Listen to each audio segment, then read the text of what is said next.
Good evening. I'm Cindy Martin, Superintendent of San Diego Unified School District. On behalf of the more than 120,000 students, I want to thank the San Diego Library, San Diego County Library, and KPBS for hosting this event and providing students, educators, and families this incredible opportunity to engage in meaningful dialogue around literacy. We are so pleased to promote student participation again this year in the exciting One Book, One San Diego event featuring They Called Us Enemies by George Takei. I also want to thank George Takei and the creative team behind They Called Us Enemy at Top Shelf Publications for bringing our young people such a compelling story. We are so grateful for you making yourselves accessible as wonderful primary sources in this important conversation. The themes and topics explored in They Called Us Enemy offer our students an authentic glimpse into an event in U.S. history that has been neglected for far too long.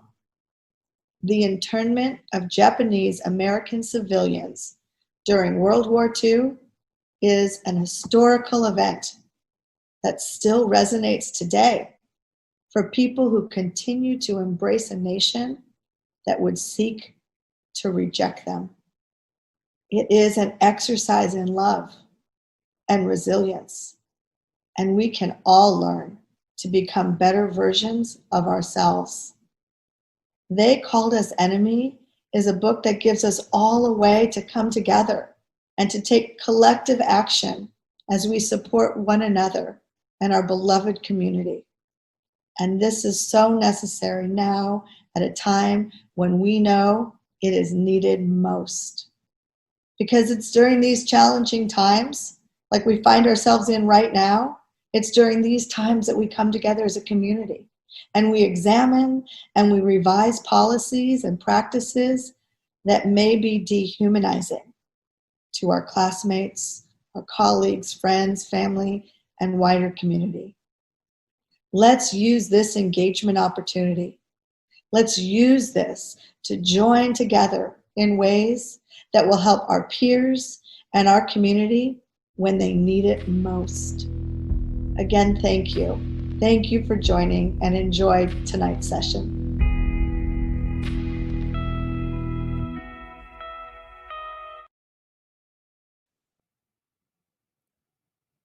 Good evening, everyone. My name is Vanessa Gempis, a teen librarian at the San Diego Public Library Central Library, and I'm actually broadcasting from the Central Library's Rare Books room right now. Before we begin, I'd like to thank Superintendent Martin for that wonderful message, and I'd also like to extend my heartfelt gratitude to KPBS, the San Diego Public Library, and the generous funders of One Book, One San Diego for this amazing opportunity. And of course, thank you all for joining us tonight. Tonight, I have the distinct pleasure of speaking with activist and actor George Takei as he answers student questions about activism, democracy, and the incarceration of Japanese Americans during World War II. Mr. Takei delighted audiences and blazed a trail for Asian American media representation as Sulu on Star Trek. He has an acting career that spans 6 decades, but before that, his story goes where few stories have gone before. From a childhood spent wrongfully imprisoned with his family in Japanese American internment camps during World War II, to becoming an outspoken and leading activist for social justice, LGBTQ rights, and marriage equality. It is my pleasure and my honor to introduce George Takei. Good evening. Good to be there. I'm here in Los Angeles, and you're in San Diego, and it's a joy to be talking to you. San Diego is one of my favorite cities, and I got to spend something like 5 months there in San Diego 5 years ago, where we did a musical on the internment of Japanese Americans called Allegiance at your Old Globe Theater in Balboa Park. And I fell in love with your beautiful city and the beautiful people of San Diego. So it's always a joy for me to be connecting with people of my favorite city. Good evening. Thank you so much for joining us. And it's unfortunate that we can't be together in person. However, this is a great opportunity to bring in lots of people in to view what we're talking about today.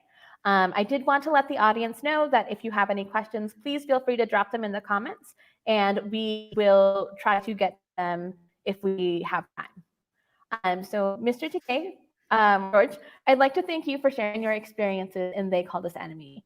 You've shared your story over the years in numerous ways, from your autobiography, interviews, and the musical Allegiance. What inspired you to bring the story to graphic novel memoir format? Well, it's a story that I think has a lot of lessons to teach us, to the people of this country, to Americans. Uh, it's very relevant to our times today, but there are so many people that still don't know about this. In 1992, I wrote my autobiography, To the Stars, but on the cover, I have my Starfleet uniform on and looking to the stars. And that's about my entire life. But the first third is about my childhood imprisonment in American concentration camps. And so I dealt with it. But after the book had been out for many, many years, I still came across people that I consider well informed, well read people. When I told them about my childhood imprisonment, they were shocked. They knew nothing about that. These are Americans, intelligent, educated Americans who knew nothing about that chapter of American history. And so I knew that I had to keep repeating that story in many ways. But I thought the way to get it really embedded in the American mind is not only having history books write about it, because I looked at history books when I was a teenager in the 1950s. There was nothing about it. I looked through civics books and I found nothing about it. And so I wanted to reach young people when they're still in that youthful stage, when they're absorbing information, learning and retaining it, getting information through the pores of their bodies. And so I thought I would reach young people via a graphic memoir, comic books essentially, because when I was that age, I loved comics, and I knew that I could reach them best via the graphic memoir. And that's why I decided to tell the story once again as a comic strip. And They Called Us Enemy. Right, thank you so much. And it is, if anyone hasn't had the chance to read it, it is truly an amazing and moving graphic novel. I think I cried a couple of times while I read it, and I really appreciate you sharing that. So this question actually connects to what we were just talking about. Um, it's from Joseph from Madison High, and he asks, why isn't this history well known or taught comprehensively in schools? And I know you won't have the definitive answer to that, but why do you think that it's not as well known? Well, it's a shameful chapter of American history. Uh, it was against our Constitution and against our justice system. Uh, if you're arrested, you have the right to know why you're arrested, the charges, and then you have the right to challenge that charge in a court of law, a trial. And then if it's proven that you did do what you did do, then you are punished. In our case, there were no charges, so we didn't have a trial. It was just because we happened to look like the people that bombed Pearl Harbor that they suspected us with no evidence of being a spy or a saboteur or a fifth columnist. So, with no charges, no trial, they put us in these barbed wire prison camp, barbed wire fences, sentry towers, machine guns pointed at us, guarded over by the military police. And that is against what we stand for as a democratic society. And so all Americans need to know that. Otherwise, we have a tendency to repeat that. And today, we are repeating a lot of the lessons that we could learn from the imprisonment of innocent Japanese Americans simply because we look like this. Thank you. Related to that, our next question comes from Amira from O'Farrell Charter School, and I believe we have a video of her question. Hi, Mr. Takei. My name is Amira, and I'm from the O'Farrell Charter School. My question for you today is, if present-day you could say anything to your younger self during the time of these Japanese American internment camps, what would you say? Well, I'm 83 years old. I've lived a full life. I've gone through many experiences from which I've learned. I've made a few mistakes from which I've learned, and I've achieved things, and I'm proud of that. I lived a full life, and you're asking me to talk to 5-year-old me who didn't understand what all the commotion was about. I was too young to understand what the bombing of Pearl Harbor meant.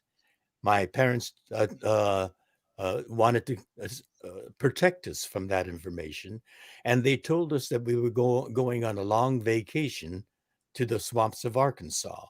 And for me, it was an adventure. I learned so much. Here I am, a Southern Californian 5-year-old boy, plunked into the middle of the swamps of Arkansas. There were bayous, pools of water, and out of those muddy pools grew beautiful trees, and the roots of that tree snaked in and out of that water. Amazing. It was a very surreal situation. I was absolutely transported. And on the edges of the bayou, there were lots of black, wiggly fish that they weren't too smart. They didn't know how to get away from me. So I could scoop them up and catch them. And I put them in jars and watch them got up in the morning and I looked at the jar, and they grew bigger and bigger, but they also grew bumps on their sides. And every morning I looked at them. The bumps grew larger, and they looked like legs. And they also started growing forelegs. And then they lost their tail. And one morning they had escaped. And my parents told me they turned into frogs. Amazing. So that innocent child had a wonderful adventure, learning things, seeing exotic things. And I respect the beautiful innocence of that boy. And if 83-year-old me told him things, he would not be able to comprehend that. So I believe in dealing with the realities of the time. Having an 83-year-old man tell me about his vast experiences would be wasted on me. And that precious joy of living a 5-year-old's life is important. It's a precious innocence. And so I won't waste my time by having these situations where you're not dealing with the reality of the time. Respect the 5-year-old me and respect the wisdom and the resilience of having lived life of the 83-year-old me. And that's the reality. It'll never work. Try to get what I know as an 83-year-old to be understood by a 5-year-old kid. So my advice is be who you are. Enjoy every moment of your life. You're teenagers now. That's important. And live your teenage life fully and learn a lot, make some mistakes, learn from that, and make some achievements and be proud of that throughout your life. Enjoy every moment of your living your life. So I know you just talked about, that during your time in the Japanese American internment camps, you were very innocent, and it was an adventure. What was your journey like, going from like seeing those memories as an adventure to learning the truth about them, and how did that galvanize you to become who you are today?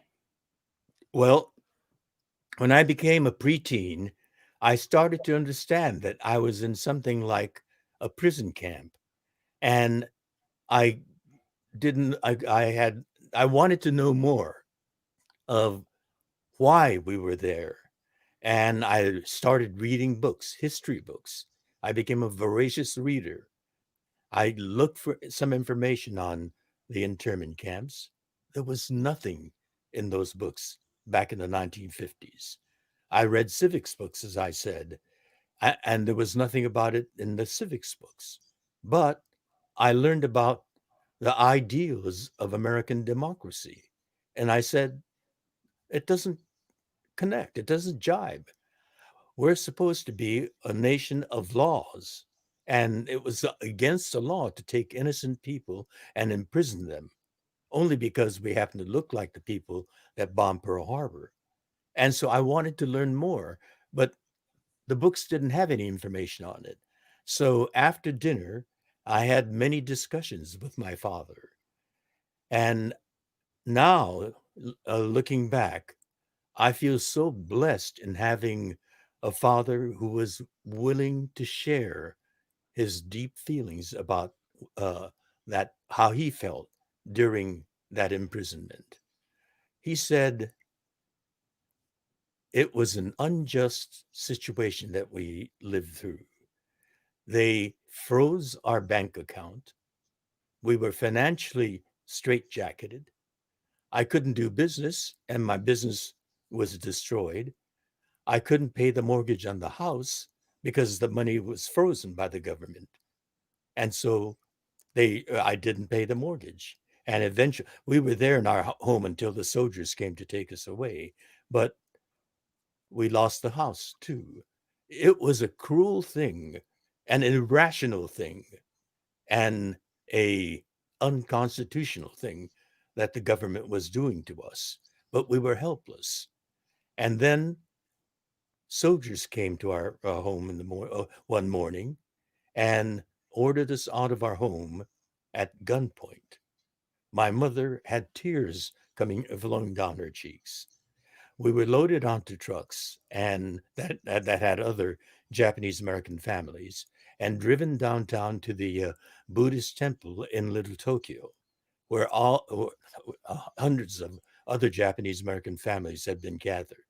And a row of buses arrived, and we were packed into those buses and driven out to Santa Anita Racetrack, a horse racetrack, where we were unloaded, herded over to the stable area, and each family was assigned a horse stall that still had the stench, the stink, the offensive smell of fresh horse manure.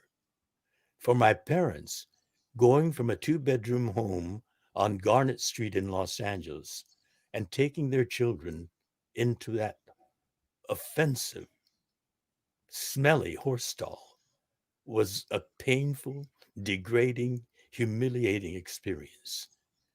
And by this time, I understood my parents' feeling. But I remembered that as a 5-year-old kid, for me, it was exciting. I was able to sleep where the horses sleep.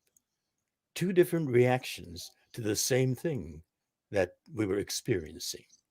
And so throughout that experience, there were two different perspectives on it. My parents' anguish, their desolation, their rage at what was happening, and as I said earlier, my sense of adventure. We were taken from that horse stable. We were there for just a few months while the camps were being built. And then we were packed on trains and taken from Los Angeles to the swamps of Arkansas. And I remember the barbed wire fence and the sentry towers. At night, when I made the night runs to the latrine, searchlights followed me, just like in a penitentiary, as if we were criminals. But for me, I thought it was nice that they lit the way for me to pee. For my parents, especially my mother, she thought it was invasive and humiliating. I mean, announcing with that light every time she went to the restroom. It was a horrible experience, every bit of it. And I was able to understand my parents' anguish being treated like that when they were innocent. And so, in stages, I learned from my parents of all that. And as a preteen and teenager, but my father also didn't want me to have just the the negatives of it. He said, we need to learn from that experience. And he said, you need to learn something about American democracy. It's a people's democracy. And we have to be responsible for people's democracy. Too many of us did not vote. Too many of us, Japanese Americans, were not involved in the participatory part of our government. He said it's dependent on citizens participating in it. And I kept challenging him that wasn't right, Daddy. Daddy, why did you take us, lead us? I really regret that conversation. It was rather heated. I said, Daddy, you led us like sheeps to slaughter into the barbed wire prison camp. And suddenly the conversation of give and take stopped. I realized I had hit a nerve. I hurt him. This man that suffered the most in the imprisonment, and who was sharing his pain with me. And this man that I loved, I had hurt him. I felt terribly. He was silent for a while, looking down, and then he looked at me and said, well, maybe you're right. And then he got up and went into the bedroom and closed the door. I felt terrible. I loved my father. And I felt like going up and knocking on the door and apologizing. But it felt awkward. So I thought, well, I'll apologize tomorrow morning. But when tomorrow morning came, it was even more awkward. And I didn't. And the next morning, I didn't either. And time passed, and that event became faded. And now I can't apologize. It's so important to have the guts to do what you should do when the time is right. And I didn't. So I learned many lessons from those conversations with my father. And one Sunday afternoon, I kept challenging him about this participatory democracy business. And he said, let me show you how it's got to work. And he drove me to downtown Los Angeles to the Adlai Stevenson for President campaign headquarters. Adlai Stevenson was the governor of Illinois, and he was an inspiring speaker. I heard his speeches on the radio, and I thought he should be the president. And so I became a regular volunteer at Adlai Stevenson's campaign headquarters. He didn't win, but my father said, in a people's democracy, you keep on keeping on. And so I became active in the governor's campaign. I became active in the U.S. Senator's campaign from California. And I became active in the campaign for Tom Bradley, who was running for mayor of Los Angeles. With all the other campaigns, I lost. But with Tom Bradley, I won my first victory. And I understood how our people's democracy has to work. So life is a learning process.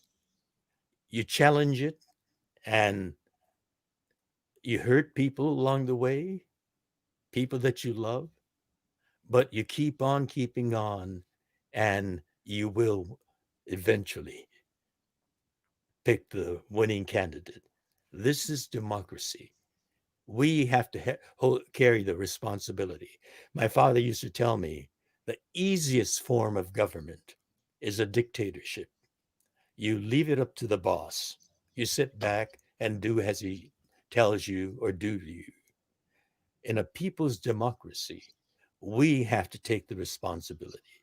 It's the hardest form of government, but ultimately, it's the best form of government. Thank you.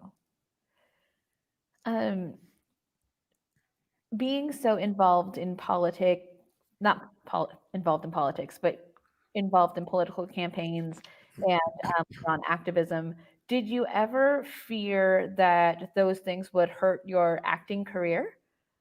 No, I did not, because it's part of this good citizenship. And on the set before the filming started, or in between scenes, I'd talk with my colleagues, particularly on Star Trek, because that was a continuing employment. And Leonard Nimoy was a very involved actor as well, involved in political campaigns, as were some of the others. But Leonard was the one that was best read. He read up on the issues. And so I enjoyed my conversations with him in between shots.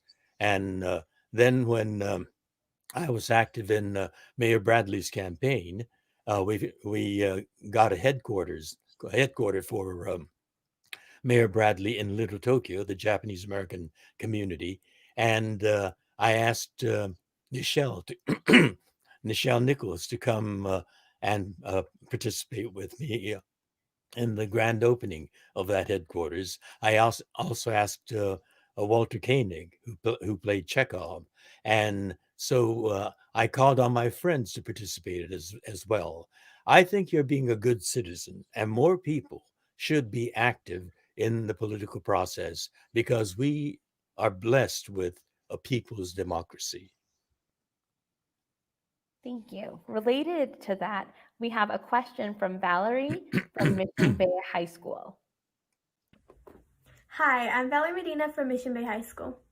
Is there any advice you would give to young scholars who are afraid to show their ethnicity or identity or are afraid of fighting for something they believe in? Afraid to show your ethnicity or identity. Why would they be afraid to show their ethnicity or identity? In my case, when I was a child and we came out of an internment camp, I had one school teacher who kept calling me the Jap boy, which hurt. Jap is a bad word.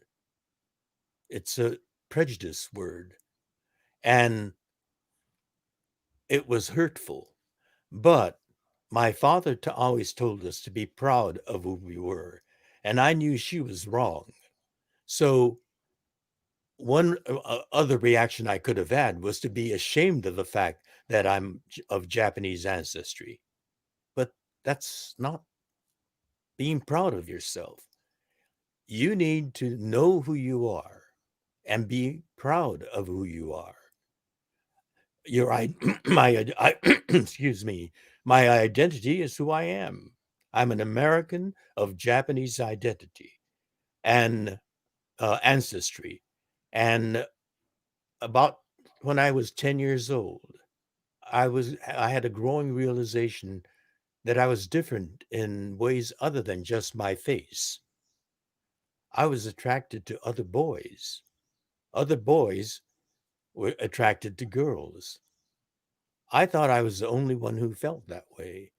And so I did hide my attraction to boys. But I couldn't hide the fact that I was of Japanese ancestry because of my face.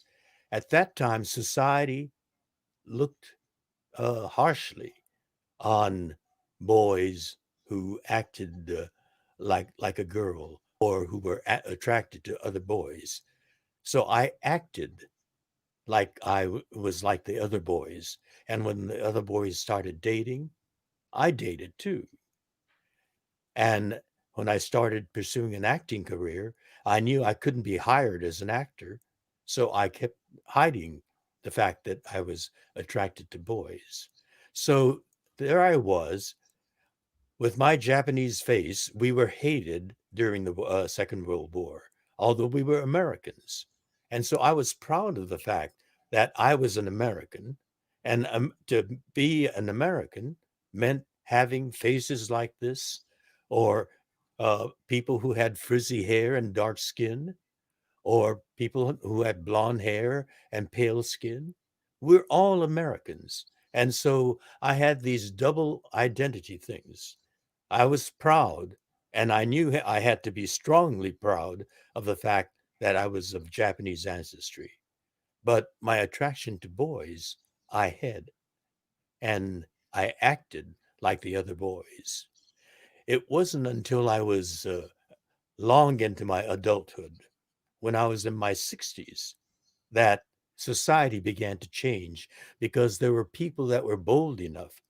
People, and the word gay, I didn't understand the word gay back then.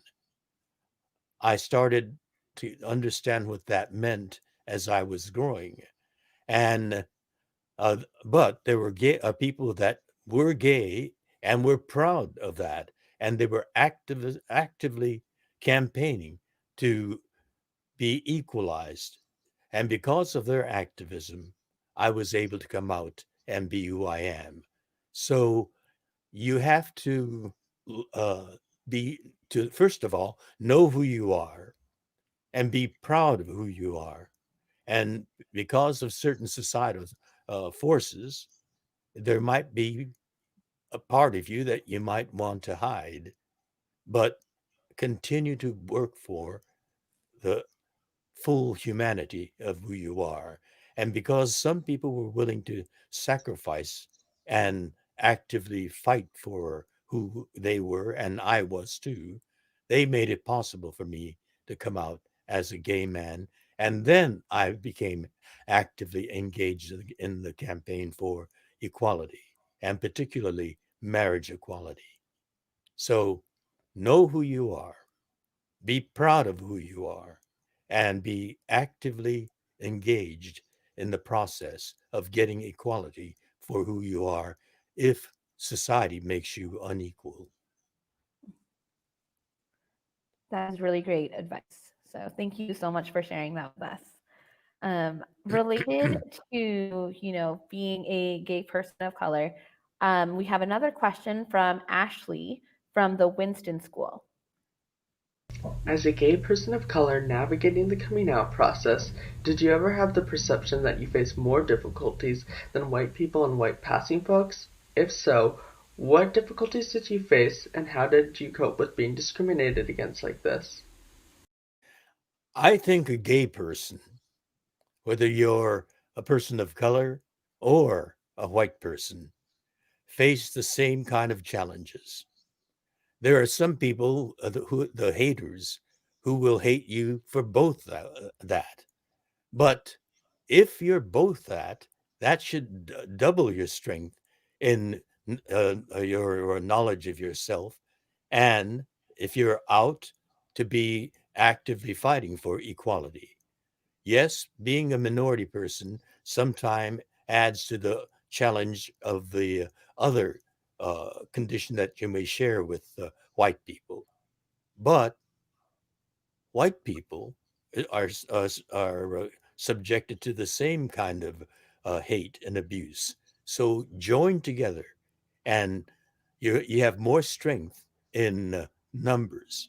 Work together in concert, and ultimately, in the case of the situation for gay people, when I was a teenager, it was enormously difficult. Today, society has changed. And so it's not as difficult. And the fight is really with yourself, whether you have the strength and confidence in yourself to come out and be a part of the team to fight for equality. Thank you. I am going to switch gears and ask a question from the comments. And this really goes into your perception of history now that you after you've lived it. But Manuel from Bonita Vista would like to know. He says that he had a class discussion about your book, and the discussions led to a debate whether Franklin D. Roosevelt was a bad guy. What is your perception of him, I guess, after all of this time? Like, Manuel asks, was he a bad guy to you after everything? Manuel, people are complicated people. My father, when again going back to when I was a teenager and had these discussions, I said to him, you know, President Roosevelt was irrational. For no good reason, he put us in those prison camps. And he said, no, President Roosevelt was a great president. He said he was president during the 30s when the United States was being crushed by a horrific depression. Hungry people, jobless people would line up in lines that went out for miles for a bowl of soup because they were hungry. Jobs were gone, uh, uh, um, income was gone. Many people were homeless. It was a horrible, desperate time for Americans. And Franklin D. Roosevelt was elected. And he said, I've got to solve this problem. Jobs have to be made. And because he was a problem solver and he was an energetic guy and he had power as president and he had a lot of contacts and connections with industry and with various other sectors, he created opportunities for people to be employed. He built roads and bridges, which required iron and steel, and to make iron and steel, it required a lot of people to be employed. The roads and the bridges have to be made, and construction workers were hired. Postal system was in horrible shape, so he built new post offices throughout the country. And my father said he hired the first people to lose their jobs, artists. He hired artists to paint magnificent murals in those post offices. Most of the post offices built in the 30s have these murals of muscular American workers or hard, imaginative American scientists and researchers working and making America great. And so even artists were hired and kept him employed. And by his genius as a president, he was able to pull the nation up from that devastating depression and got America back on its feet. But when Pearl Harbor was bombed, terror swept across the country from the Pacific all the way to the Atlantic. And it's something like when 9/11 happened in New York and in Washington, D.C., the terror that swept across the country. People's reaction was Muslims are terrorists. That generalization, all Muslims are potential terrorists. And in the same way, after the bombing of Pearl Harbor, all people of Japanese ancestry, including Americans who were innocent, because we looked like the people that bombed Pearl Harbor, we were suspected of being spies or saboteurs or fifth columnists. And when this president, Roosevelt, was working with people to get them jobs and to get them all on their feet, He said, "There's nothing to fear but fear itself." But he was, even a great president is a human being, and humans are fallible. They make mistakes. And this great president made a mistake. But when a great president makes a mistake, his mistake is great and has cataclysmic consequences for a group of people like us. And we lost everything, our home, our business, our freedom, and we were imprisoned. And so he said, our democracy has great ideals. All men are created equal. Well, our justice system says we have to have a what's called due process, charges, trial, and then either punishment or freedom. Equal justice under the law. But human beings make mistakes. And despite those high ideals, President Roosevelt got stampeded by the terror of the times, the forces of the times. Even a president, because he's a human being, got stampeded.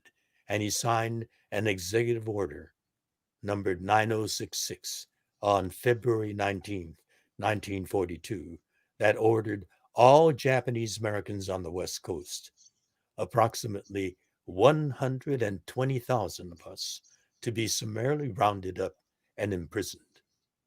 It was a bad mistake on the part of a great president. But as they say, in America, anyone can become a president.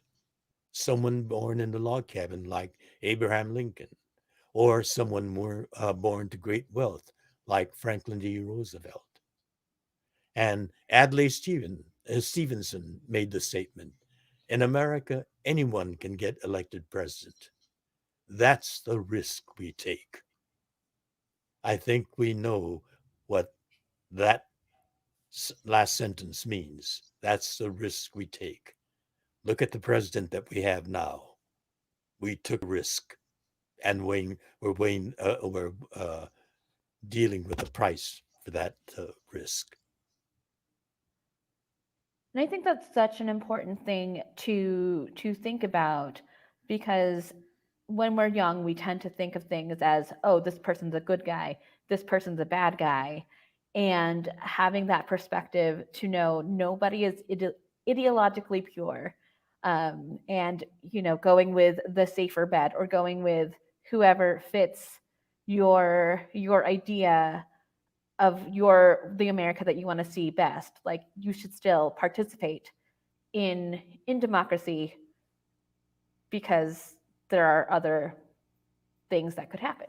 We are all human, and we all have the capacity to do great things, but we all make mistakes, even the President of the United States. And we have a history of that. Yeah. We have currently one president who makes mistakes all the time, and who says things that are not true all the time. He is very human. Leading to our situation today, we have a question from Lena from Crawford High. Hi, my name is Lena, and I'm from Crawford High School. I wanted to thank you for your time today. My question is that if a similar event were to happen today regarding segregation in the States, what would be the first thing you would do? If something like what happened to us during the Second World War should happen today, what would I do? Very good question. I am an activist. I've learned a great deal in living 83 years of life. And I know that our democracy is a participatory democracy, and we have to take responsibility for it.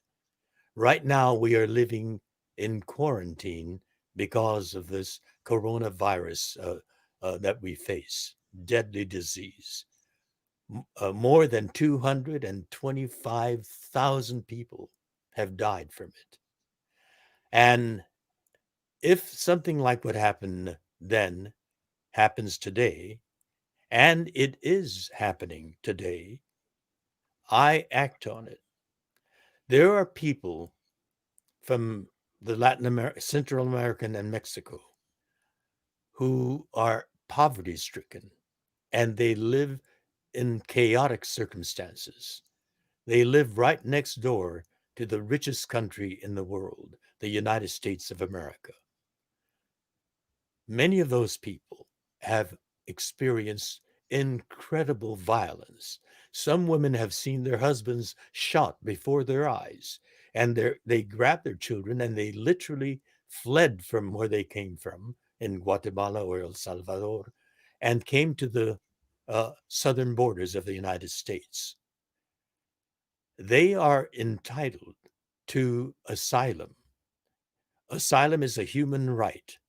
And yet, instead of giving them the kind of a trial and hearing, getting the information of their circumstances, which is due process, which they are owed, what our present government has done is kept them in Mexico on that side of the border.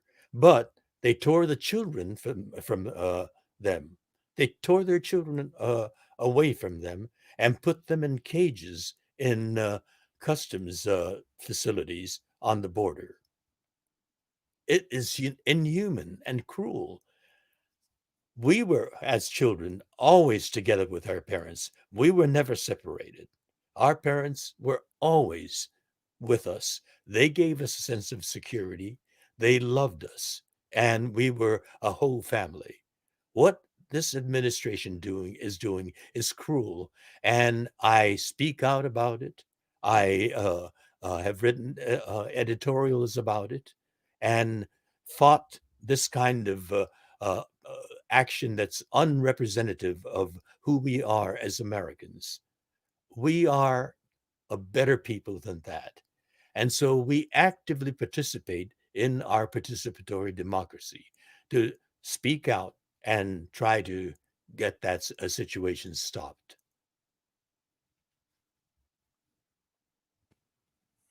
Thank you. And sorry, I was going over some of the other questions that we've received. But as more and more young people start to become galvanized to do more, to participate, to be activists, like Greta Thunberg, or the Parkland survivors. Yes, they are amazing. What advice would you give to somebody who is wanting to become more active in their community and be more outspoken on some of these issues that they're passionate about? Well, you just cited them. I am amazed at the Parkland young people. They are certainly speaking out, but they are energetic activists and eloquent speakers.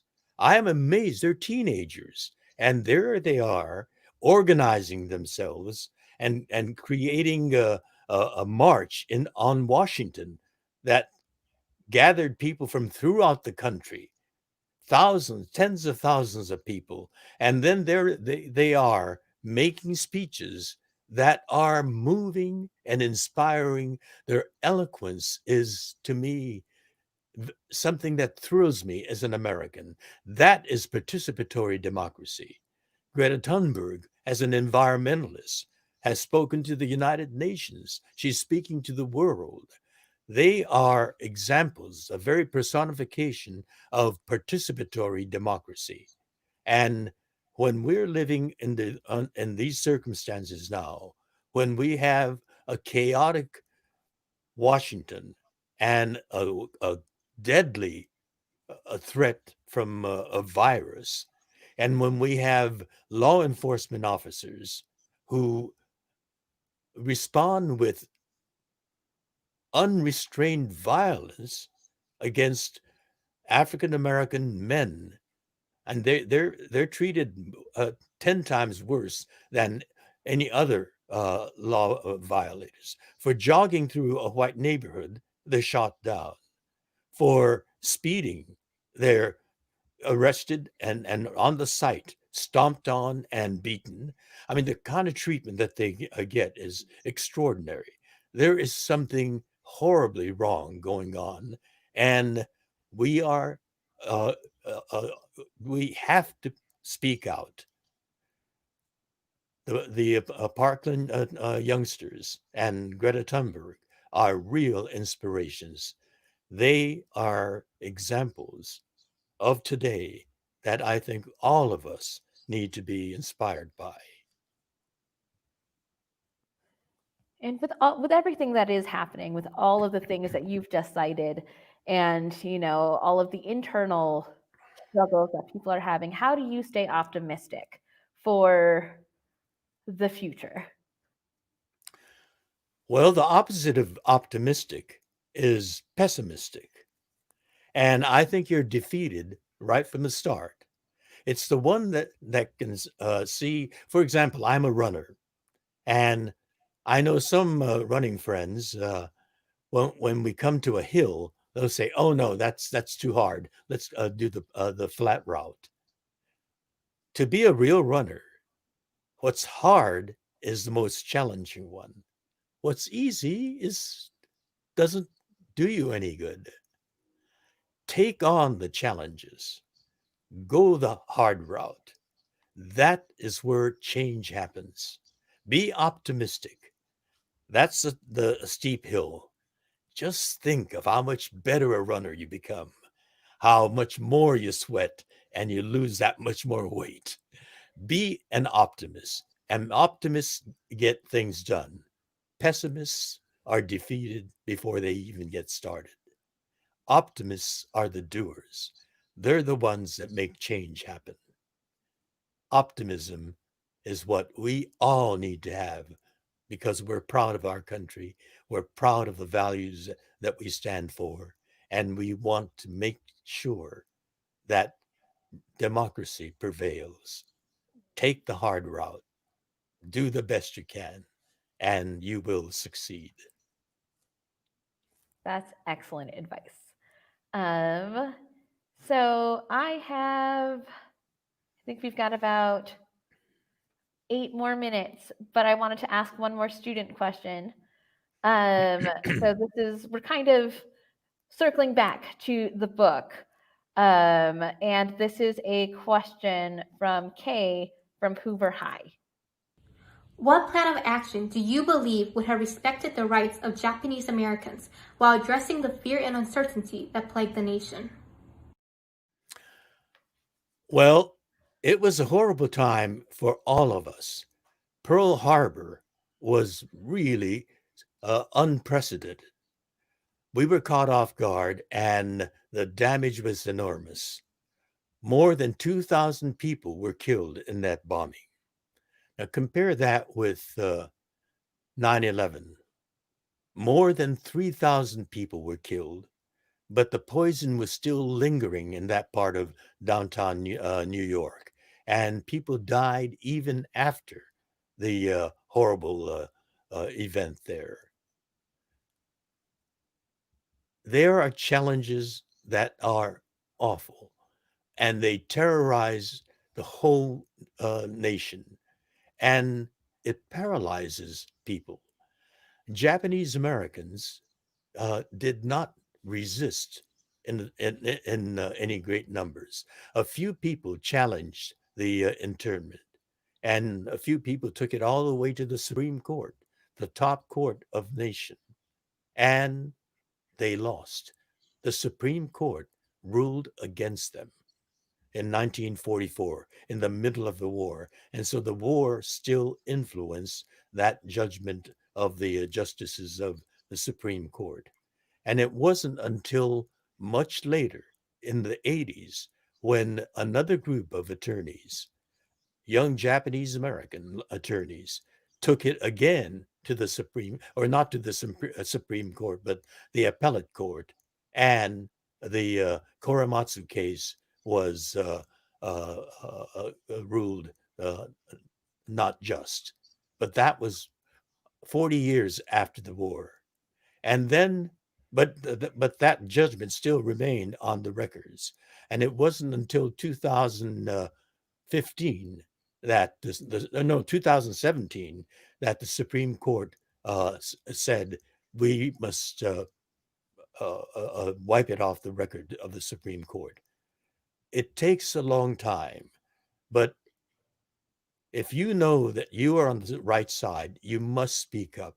Unfortunately, the Japanese American community didn't have the numbers and the leadership to challenge it, except for few individuals like Fred Korematsu, Men Yasui, Gordon Hirabayashi.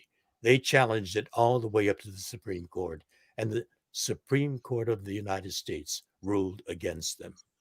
But ultimately, after they were gone, they prevailed. So sometimes justice comes in. It takes a long time for justice to be enacted, but ultimately it will be. That's the American system, and so I am mindful of the shining ideals of our democracy, but sometimes it takes people that are strong and resilient and determined to make the ideals of our system be true, and they work for it and struggle for it. And one hero, and he's a personal hero of mine, during the war, there wasn't a lawyer in the country who would touch any Japanese American case with a 10-foot pole, as just as it was, because the country was so terrorized by the bombing and the war that was going on, except for one attorney named Wayne Collins.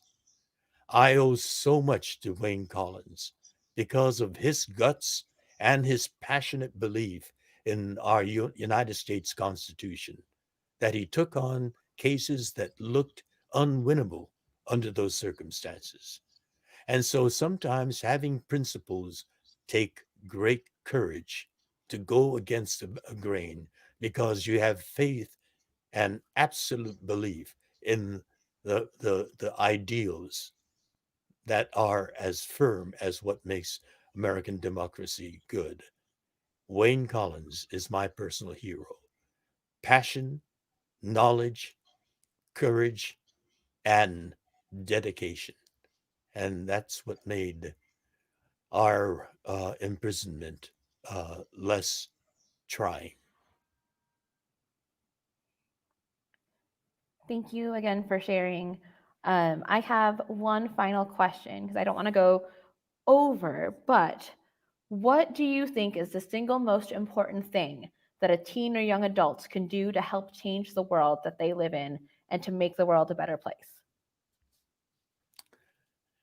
When you see something that's not right, in fact, if it's something that's wrong, stand up, speak out, and speak out for justice. Know our system. You have to know what you're speaking about. We have a Bill of Rights. We have a justice system called the rule of law and due process and equal justice under the law. Have the guts, even if the forces are against you, because you know that's right. That's American democracy. That's what makes us American. Be the better angel of our society, because we need to be better than that, better than the people that succumb to the forces of terror and prejudice and hysteria. Be strong.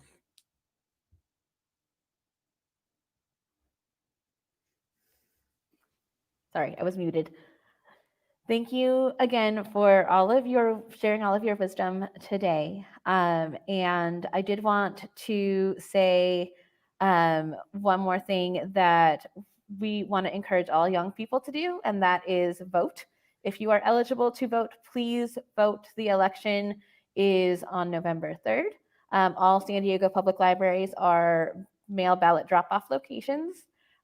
So please participate in the participatory democracy that George has been talking about tonight and in his book. So thank Here, you once here. again. Thank you for making that go out and vote advice. I echo that. I second that. And yes, it's for you young people. You are the future of this country. We're dependent on you. And the first responsibility of a good citizen is to cast an informed vote, not just vote, because that's just the process, but know who you're voting for and know the issues, what you're voting for. And you have to make good judgments too. Make that judgment, knowing what our ideals of our democracy are, and then vote. We are Americans. We are blessed with an extraordinary system. I grew up when people failed, but we were able to overcome that. We as Americans were able to overcome that and build a better America. But we forget some of the lessons. And so learn the lessons from history and apply it to today and say, this is wrong. We are better than that. We can overcome this and make our future a better one. The future belongs to you folks. Thank you so much. And thank you to all of you who are watching right now.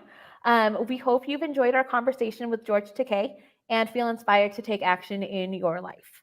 I'd also like to thank KPBS and the San Diego Public Library once again for hosting this event and letting me talk during it, as well as all of the students who submitted questions. I'm so sorry that we weren't able to get to all of them, but we really appreciate you, your curiosity, and we hope that you continue that and continue to ask questions.